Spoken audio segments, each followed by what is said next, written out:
மத்திய உள்துறை அமைச்சர் செய்தியாளர்களை சந்தித்தார். அப்பொழுது அதிமுக மற்றும் பாஜக கூட்டணி உறுதி என்று தெரிவித்ததோடு திமுக மீது பல்வேறு குற்றச்சாட்டுகளையும் வைத்தார். அதாவது நீட் பிரச்சனையா இருக்கட்டும், மறுசீரமைப்பு, தொகுதி மறுசீரமைப்பு பிரச்சனையா இருக்கட்டும், எல்லாமே மக்களை திசை திருப்புவதற்காகவே திமுக எழுப்புகிறது என்றும் 2026 என்டிஏ கூட்டணி அதிமுகவுடன் இணைந்து ஆட்சி அமைக்கும் என்று அவர் குறிப்பிட்டிருந்தார். இது பற்றி உங்களுடைய கருத்து என்ன?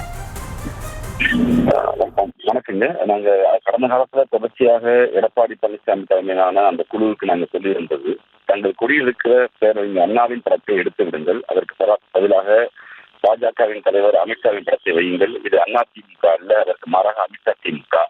பேரறிஞர் அண்ணா பேசின பல மாநில சுயாட்சி திட்டங்களை, மொழி கொள்கைகளை, தமிழ்நாடு நலன் சார்ந்த விஷயங்களை தன்னுடைய பதவி சுகத்திற்காக எடப்பாடி பழனிசாமி அடகு வைத்து விட்டார் என்ற குற்றச்சாட்டை சொன்னோம்.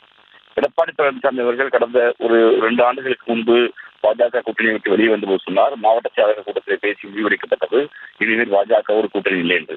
இன்று எந்த மாவட்ட செயலர் கூட்டத்தை கூட்டி இவர் இந்த பாஜக கூட்டணி இணைந்தார் என்று தெரியவில்லை. பரவாயில்லை, ஏன்னா அவருக்கு பல்வேறு சிக்கல்கள், தன் கட்சியை பாதுகாக்க வேண்டும், தன் சின்னத்தை பாதுகாக்க வேண்டும், தன்னுடைய பதவியை பாதுகாக்க வேண்டும், தன்னுடைய வழக்குகளை பாதுகாக்க வேண்டும். அதற்கெல்லாம் இங்கு தூய்மை வாக்கில் கடை வைத்திருக்கக்கூடிய பாஜக தான் உதவும் என்று. ஆனால் போற போக்கில் நீட்டு குறித்தெல்லாம் பேசுவதற்கு எடப்பாடி பழனிசாமி அவர்களுக்கு எந்தவித தகுதியும் இல்லை. நீட்டுக்கு திமுக ஒன்றும் செய்யலைங்கிறதுலாம் அது எப்படிப்பட்ட வாதம் இது? இப்படிப்பட்ட வாதங்களை தமிழ்நாடு மக்கள் ஏற்றுக்கொள்ள மாட்டார்கள் என்பது எடப்பாடி பழனிசாமி. ஆனாலும் வலியை கொண்டு போய் பாஜகவோடு கூட்டணி வைப்பதற்கு காரணம் இருக்கிற தன்னுடைய கட்சிக்காரர்களை பாதுகாத்துக் கொள்வதற்கும், தன் சின்னத்தை பாதுகாத்துக் கொள்வதற்கும், தன் மீது வழக்கு வந்துவிடக்கூடாது என்பதற்காக எடப்பாடி பழனிசாமி செய்கிறார். என்னை பொறுத்தளவில் கொங்கு வட்டாரத்தில் சிறந்த தலைவர் யார் என்ற போட்டி அண்ணாமலைக்கும் பழனிசாமிக்கும் இருந்தது.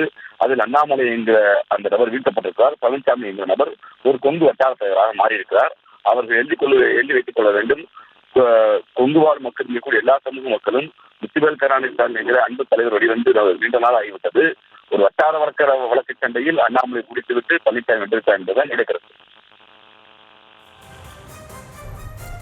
இந்த நேரத்தில் தங்களுடைய கருத்துக்களை பகிர்ந்து கொண்டமைக்கு நன்றி திரு ராஜீவ்காந்தி.